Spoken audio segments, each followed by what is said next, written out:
फिर मैंने आज करवानी है लैश एक्सटेंशन।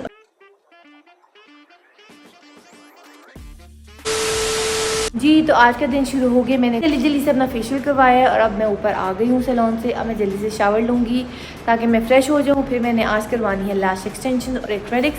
तो आज की सारी रूटीन हम आपके साथ शेयर करेंगे। बस मैं जाके रेडी हो जाऊँ, फिर मिलती हैं उसके बाद। 1 hour later. तो मैं रेडी हो चुकी हूँ, मामा भी रेडी हैं। जाविर मैं मामा जाने लगे हैं नीचे मेरी आई लैश एक्सटेंशन करवाने के लिए। तो फिर नीचे जाके अपना काम शुरू करवाते हैं। Welcome to a very new day and a very new vlog.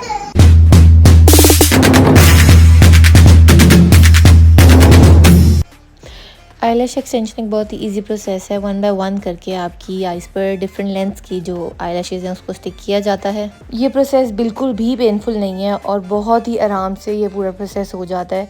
मेरी जब आईलैश एक्सटेंशन हो रही थी तो मुझे पता भी नहीं चला, विदिन 1 आवर मेरी आईलैश एक्सटेंशंस हो गई थी। आप अपना रिक्वायर्ड स्टाइल पहले डिस्कस कर लेते हैं। मुझे बहुत हैवी लुक नहीं चाहिए थी, मुझे ज़रा नेचुरल साइड भी रहना था, तो इसीलिए मैंने क्लासिक और हाइब्रिड के बीच में रहते हुए एक डिज़ाइन सेलेक्ट किया और उस डिज़ाइन के हिसाब से 3 डिफरेंट लेंथ्स की जो लैशेस थी वो मेरी आई लैश के ऊपर स्टिक की गई।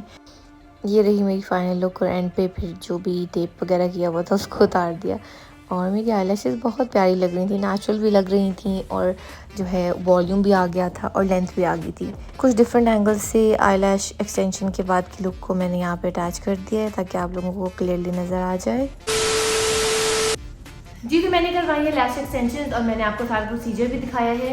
अब मैं अपना थोड़ा सा एक्सपीरियंस अभी तक का आपके साथ शेयर करूंगी। एक्सटेंशंस अब जैसे कि मैं मेकअप करते हुए जो फेक आई लैशेज है वो भी लगा चुकी हूँ काफ़ी दफ़ा, मगर एक स्पेसिफिक डिफरेंस है आई लैश एक्सटेंशन और फेक लैशेज में। जब आप फेक लैशेज लगाते हैं ना तो वो आपको बहुत भारी भारी फील हो रही होती है। अब मैंने क्योंकि करवाया है क्लासिक में आई लैश एक्सटेंशन, तो मुझे इस टाइम बिल्कुल भी भारी भारी या फिर कि जैसे मेरी आई लैशेज के ऊपर कुछ रखा हुआ फील नहीं आ रही। ये बहुत ही मुझे बिल्कुल नेचुरल फील हो रहा है। हाँ, कुछ चीज़ों का जो मैंने ध्यान रखना वो ये है कि मैंने बहुत ज़्यादा अपनी आंखों को स्मज नहीं करना। मैंने बहुत ज़्यादा फेस वॉश यूज़ करते हुए अपने फेस को मल मल के नहीं धोना कि मेरी लैशेज बहुत ज़्यादा रब हों उससे।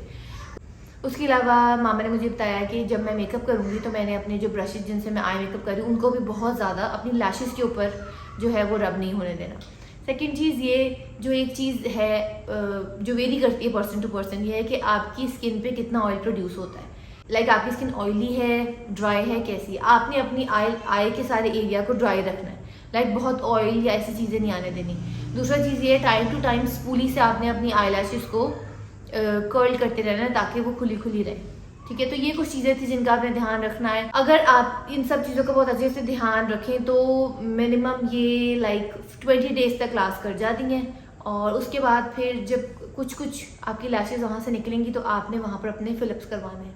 ठीक है, तो फिलिप सेशन होगा आपका, उसमें जहाँ जहाँ आपकी लैशेज जो है वो उतरी होती हैं वहाँ पे दोबारा लगा के वो आपकी दोबारा जो है आईलैश एक्सटेंशन को फ्रेश कर देते हैं।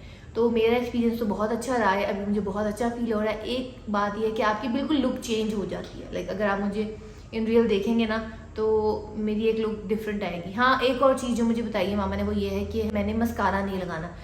तो देखा जाए तो मस्कारा की इतनी ऐसा ज़रूरत भी नहीं है क्योंकि ऑलरेडी लैशेज़ में इतना लिफ्ट है और वॉल्यूम भी है कि मैं मस्कारे के बगैर भी बहुत अच्छी मेरी ना मस्कारे वाली ही लुक आ रही है। तो ये एक चीज़ और है जिसका आपने ध्यान रखना है। लेंसेज वगैरह पहन सकते हैं क्योंकि मेरी आई साइड वीक है और मैं आई साइड के लेंसेज पहनती हूँ, तो उसका कोई इशू नहीं है। लेंसेज वगैरह आप with I lash extension use कर सकते हैं। बस आपने इन कुछ चीज़ों को ध्यान रखना है और आपका बहुत अच्छा एक्सपीरियंस जाएगा।